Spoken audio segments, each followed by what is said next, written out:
Mais c'est pas vrai, où est-ce que c'est? C'est pas là, là non plus. Où est-ce qu'elle met ça? Ah, enfin, c'est là qu'elle cachait ses mangas. Alors, y a quoi? Ouais, mais, mais c'est du shoujo! Mais va des rétro satanas! Ah merde, c'est moi. Hé, Dougie, ramène-toi. J'ai retrouvé le manga que Mélie t'avait prêté. Merde, faut que je me tire d'ici avant qu'Eden se rende compte que je me suis incrusté dans la chambre de Mélie. Sinon il va me faire encore la morale là, je vais ranger ça, voilà. Ni vu ni connu. Ouais, j'arrive dans 30 secondes. Ah bah te voilà. Bah t'étais passé où encore? Bon, sinon je t'ai posé le manga sur la table. Vas-y, tu peux aller le récup. Le voilà, le saint graal du manga. Je pensais t'avoir perdu. Euh, euh, c'est quoi ça? Dis-moi Eden, j'imagine que les shoujo qui sont sur la table sont ceux de Mélie? Bah non, c'est les miens, pourquoi? C'est bien ce qui me semblait, elle fout vraiment ses mangas partout, elle. Quoi? T'as dit quoi? Tu lis du shoujo? Mais c'est pour les meufs! Non, me dis pas que c'est de ce bord-là, quand même! Non mais qu'est-ce que tu me racontes, toi? Tu sais bien que le jeu c'est pas réservé exclusivement qu'aux filles. Si Mélie était là, justement, elle te balancerait tous ses arguments. Et puis pour la peine, allez viens, on va aller tourner la vidéo Le Shoujo dans les animes. Allez go, en studio! Ouh, super, génial! Allez, on va la faire, cette vidéo qu'ils ont tant voulu sur le shoujo.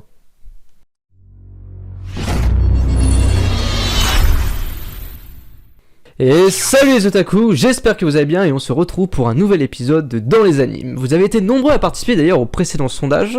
Et donc, pour votre plus grand malheur, enfin je veux dire plaisir, nous vous avons réalisé cette vidéo sur le shoujo. Putain, j'en reviens pas que j'ai dit un truc comme ça. Ne faites pas attention à Dougie, de toute façon il n'arrive pas à admettre que les shoujo ne sont pas réservés exclusivement qu'aux filles. C'est vrai, il n'a pas tort. Bien que si l'on traduit littéralement le mot shoujo, ça veut dire fille. En effet, le terme shoujo est apparu durant les Meiji entre environ 1868 et 1912. C'est d'ailleurs à cette même époque que le terme était souvent utilisé dans la littérature occidentale. C'est au XXe siècle, et en raison des mariages des jeunes adolescentes qui se faisaient de plus en plus tard, que le terme a été associé à la culture shoujo bunka. A noter qu'en France, nous ne faisons pas la distinction entre shoujo et shosei, qui sont deux genres de mangas bien différents.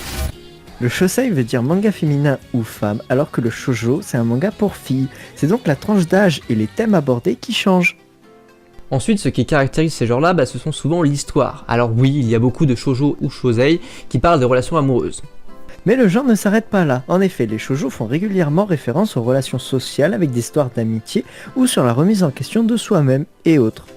Contrairement à d'autres styles comme le seinen ou le shonen, les shoujo ici sont principalement caractérisés par les pensées du personnage que l'on suit. Oui, mais on retrouve la même chose dans le seinen. Peut-être, mais ce n'est que par moments qu'on entend les pensées de notre personnage, alors que dans le shoujo, ici les pensées sont souvent des pensées du quotidien, comme par exemple comment je vais m'habiller aujourd'hui, ou encore qu'est-ce que je dois faire, etc. Il y en a plein d'autres. Ouais, truc de meuf. En ce qui concerne le public visé, comme on l'a dit tout à l'heure, les cibles principales sont bien évidemment les filles ou les jeunes femmes, mais rien n'empêche à des garçons d'en lire, voire même d'en regarder. Ouais, hein, comme toi. Oui, et alors, j'assume totalement. Ah, mais je n'avais aucune arrière-pensée. Ouais, c'est bancal venant de toi, c'est louche. Bref, la grande question est la suivante. Dans ce cas-là, comment jauger les shoujo? Pour les animés, c'est pas facile, parce que si on se limite qu'à la romance ou aux relations sociales, un shonen peut très bien être un shoujo. Bah non, un shonen c'est un shonen. Pas vraiment, car il y a des shonen ou des seinen qui sont très axés sur la romance. Ah oui, comme Beatstar ou Your Lie in April. Yes, c'est ça, et puis tu peux ajouter Nisekoi ou Fuka par exemple. Donc pour qu'il n'y ait pas de débat, nous allons donc vous résumer tout cela en quelques mots. Alors, si vous êtes comme moi, que vous aimez les mangas avec de l'action qui ne s'étend pas trop sur les personnages, les shoujo, c'est pas fait pour vous.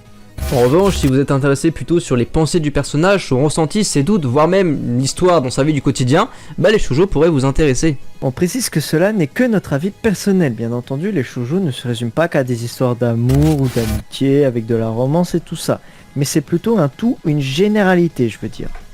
En effet, car on peut trouver de très bons seinen avec de l'amour et de l'amitié dedans. Bref, on parle, mais on sait très bien ce qui vous intéresse, c'est notre sélection d'animes. Donc voilà le top 5 des shoujo que l'on vous conseillons. A commencer par Okami Shoujo Tokurouji, Akagami no Shiharuku Hime, Ketsu Sama, Momokuri, ou encore Orange. Et c'est déjà la fin de cette vidéo, et oui, désolé, on arrive déjà au bout. J'espère qu'elle vous aura plu, en tout cas, n'hésitez pas à lâcher le pouce bleu des familles, et on vous dit à très vite pour une prochaine vidéo. Dougie, tu vas ajouter un truc? Et vous, quel a été le pire shoujo que vous ayez jamais vu? Dites-le moi dans les commentaires, j'attends ça avec impatience. Sur ce, à très vite et tchuss!